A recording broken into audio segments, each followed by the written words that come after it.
Hello Arsenal fans and friends, welcome to the channel. Subscribe below so you don't miss any news from Arsenal. Don't forget to leave a like. Hello Arsenal fans and fans, today the video is a little different. It is not news, but a great life story. The story of Bukayo Saka. So if you don't want to miss the story of this great Arsenal player, subscribe to the channel and leave a like. Born on September 5, 2001 and about to turn 20, Bukayo Saka is one of the great promises of English football and Arsenal's bet for a slightly more promising future in the Premier League. The son of Nigerians, Saka was born in the African country, but moved to London at a very young age. He went to Europe accompanied by his parents, who were looking for a better quality of life for their children. Discreet, shy and well focused on his goals, the young player quickly gained notoriety in the Gunners. After excelling in football while still at school, he joined the London club's New Talent Academy at the age of 7, where he remains to this day. In parallel with his success at Arsenal, the talented left-winger started to live with the call-ups for the England youth team. Despite being of African origin, Bukayo Saka decided to defend the European team in professional football. This is an important point in the life of the athlete, who made Premier League history when he debuted for Arsenal in January 2019. The left winger, who also plays as a fullback, became the first player born in 2001 to play in the Premier League that year. And that only happened after a lot of determination in childhood and adolescence. Bukayo Saka's trajectory in Europe is very similar to that of any African who migrates to the old continent in search of a better life. Poor, the player had to deal with prejudice and a humble and struggling childhood until he reached the biggest stages of world football. English media reports say the southpaw did some menial work before focusing 100% on his professional career. While growing up and fighting for a better life, Saka never dropped out of school. In London, he soon began to excel in high school football practice.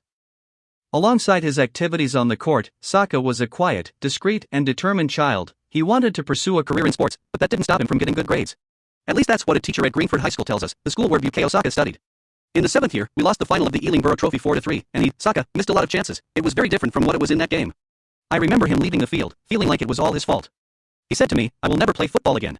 But he raised the bar for everyone around him, recalled Mark Harvey, Saka's former physical education teacher in Greenford, in an interview with BBC Sport. "We went through to the finals quite easily and he was mesmerized in most games. Sometimes I dumped him at halftime, to be a little nicer to the others on the team." When he reached 8th grade, we pretty much won everything, the Ealing Borough Trophy and the Middlesex Cup. It was never just him, the team, there was a lovely spirit in the team. The more discreet profile could also be observed in the English youth team, in which Bukayo Saka soon began to defend and stand out. He was a very quiet boy, incredibly respectful, a great listener, desperate to please and wanting to do his best, Neil Dewsnip, a former England under-18 coach, told the BBC. "In the bed of the Greenford High School physical education teacher, Bukayo has the profile and all the ability to become Arsenal captain in the future." Saka arrived at Arsenal at the age of 7 at an English club's New Talent Academy. Hand-selected, the southpaw soon began to stand out on the field due to his skill, speed and passing accuracy. A curious fact of the period in the youth categories was when Saka chose Freddie Ljungberg as an idol, while other children chose Thierry Henry or Bergkamp. Next to the Swede, the Nigerian won a Golden Board, still defending the under-15 team. Ljungberg advised the athlete to keep his head, with humility and patience, and never stop working. This is, in fact, one of Saka's hallmarks since the time when he shone on the courts and fields of the children's school in London. One of the toughest decisions in Bukayo Saka's still brief career was deciding whether to represent his country of origin or the country that welcomed him in life on the field. In the end, he decided on the England team, which, interestingly, brought him one of the biggest pressures of his life. Saka missed England's last kick in the Euro 2020 final at Wembley and saw Italy take the title, never won by the creators of football. The episode ended in several racist attacks on the player on social media. Before the unfortunate episode, Saka went through practically all the basic categories of the English national team until reaching the professional.